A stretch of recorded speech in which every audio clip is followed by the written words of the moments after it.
आपको पता है सूरदास जी महाराज आंखों से अंधे थे, कुछ नहीं दिखाई देता था। एक दिन किसी ने सूरदास जी महाराज को बुलाया भजन गाने के लिए। सूरदास जी गए, भव्य कीर्तन हुआ, भव्य भजन हुआ। जब रात में विदाई करने लगे, सूरदास जी को विदा करना भूल गए और अतिथियों को विदा करने लगे, तो सूरदास जी ने मन में सोचा कि कोई बात नहीं, भैया भूल गए हमको विदा करना, हम तो चले जाएंगे। हाथ में लिए डंडा, आंखों से अंधे हैं और धीरे धीरे रात्रि का समय चले जा रहे हैं। दूर जाकर के जंगल पहुंचे तो एक सामने कुआं था। कुएं में जल नहीं था, ज्यादा गहरा नहीं था। सूरदास जी जा रहे हैं और कुएं में गिर गए। जय श्री कृष्णा राधे श्याम, जय श्री कृष्णा राधे श्याम, जय श्री कृष्णा राधे श्याम बुलाने लगे, पुकारने लगे।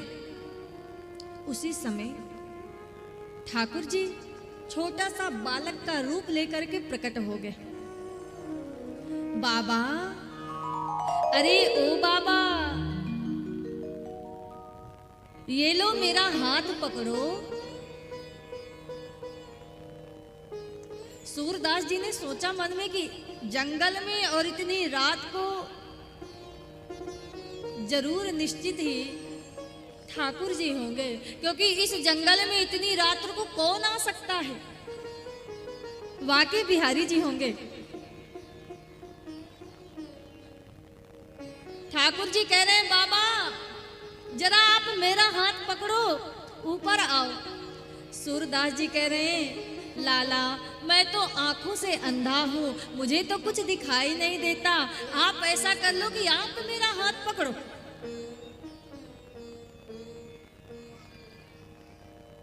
आप पकड़ लो। ठाकुर जी बाबा का हाथ पकड़ा और ऊपर निकाला। कहते हैं कि आप यदि भगवान को पकड़ोगे, मंदिर जाती हैं माताएं, पूजन करती हैं, भीड़ लग जाती है, कोई कहता है लाओ मैं पहले जाकर के पूजा कर लूं, मैं पूजा कर लूं, पकड़ने को दौड़ती हैं भगवान को। लेकिन याद रखना, यदि आप पकड़ोगे भगवान को तो आप तो कभी ना कभी छोड़ दोगे, लेकिन यदि भगवान आपको पकड़ लेगा तो वो कभी जीवन में छोड़ने वाला है ही नहीं महाराज, वो कभी जीवन में छोड़ने वाला नहीं है। बोलिए बांके बिहारी लाल महाराज। मैं आंखों से अंधा हो गया हूँ, मुझे कुछ दिखाई नहीं देता है, लाला ये मेरा हाथ है, आप पकड़ लो। भगवान मुस्कुराने लगे और निकाला बाहर सूरदास जी को, हाथ में लिए डंडा, आगे का अंगूर बाबा पकड़े हुए और उसके आगे सूरदास जी जा रहे हैं। कहाँ जाना है? ठाकुर जी पूछ रहे हैं, कहाँ पर आपका घर है, कौन सी आपकी कुटिया है? बोले बस दूर जाकर के मेरी कुटिया बनी हुई है। लाला एक बात बता, तू कौन है, कहाँ से आया है, तेरा नाम क्या है?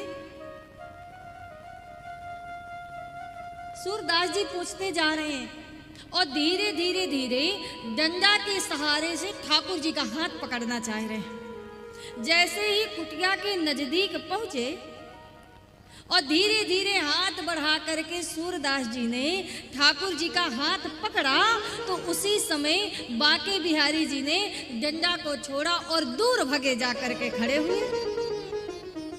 सूरदास जी समझ गए श्याम है, रोने लगे और कहा, लाला हाथ छुड़ाए जाते हो, दीन जान के मोए, हाथ हाथ छुड़ाए जाती हूँ, दीन जान की मोह, और दिल से घर जो जाओगी तो मर्द कहूँगा तो। हाथ छुड़ा करके भाग रहे हो। यदि आप में हिम्मत है, आप में क्षमता है, तो आप हमारे दिल से निकल करके दिखाओ। रो रहे। किशोरी जी ने देखा, ठाकुर जी से कहा, प्रभु सूरदास जी क्यों रो रहे हैं? अरे क्या बताएं, बाबा बहुत पकड़ता है। बोले ऐसा तो नहीं है, मैं जाती हूँ, मुझे पकड़ करके दिखाएं। किशोरी जी गई और सूरदास जी के बगल में खड़ी हो गई। सूरदास जी चुपचाप बैठे हैं, नहीं पकड़ रहे। माधव बोल रहे हैं, अरे बाबा किशोरी जी हैं, पकड़ लो पकड़ लो, नहीं पकड़ रहे। अब धीरे धीरे पैर थोड़ा सा और बढ़ाया, सूरदास जी के जंघा के पास रखा, फिर भी नहीं पकड़ रहे। ठाकुर जी बार बार कह रहे हैं किशोरी जी हैं, पकड़ लो बाबा, नहीं पकड़ रहे। वो भी इंतजार में है कि अभी तो यहाँ तक आया है चरण, जब हृदय तक आ जाएगा ना तब मैं पकड़ूंगा। और जैसे ही किशोरी जी ने हृदय के पास चरण रखा, उसी समय सूरदास जी महाराज ने तुरंत चरणों को पकड़ा। जैसे ही पकड़ा, किशोरी जी दूर भगी। किशोरी जी तो दूर भग गई, लेकिन एक पायल बाबा की गोद में रह गई। ठाकुर जी ने कहा, क्यों किशोरी जी? कहा था ना बाबा बहुत पकड़ता है। अब तो किशोरी जी गई, बाबा हमारी एक पायल रह गई, पायल दे दो। सूरदास जी मुस्कुरा रहे हैं और कह रहे, हम कैसे तुम्हारी पायल दे दें? क्या सबूत है कि तुम्हारी ही पायल है? बोले बाबा मेरी पायल है। बोले हम ऐसे नहीं मानेंगे, पहले आप दूसरी पायल तो दिखाओ, आपके पास है कि नहीं है? तब किशोरी जी आई और बाबा के गोद में दोनों चरण रख दिया। बाबा टटोलने लगे और पायल को लेकर के किशोरी जी के उस चरण में पहनाया।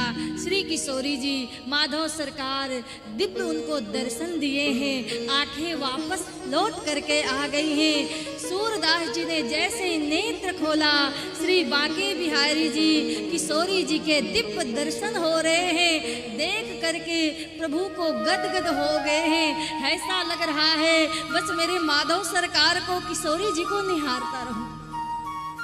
एक बार आप नेत्र बंद करके देखो, श्री किशोरी जी माधव सरकार हमारे सामने खड़े हैं और हम उनकी दिव्य छटा को देख रहे हैं। बस ऐसा लगता है निहारते जाएं, देखते जाएं प्रभु।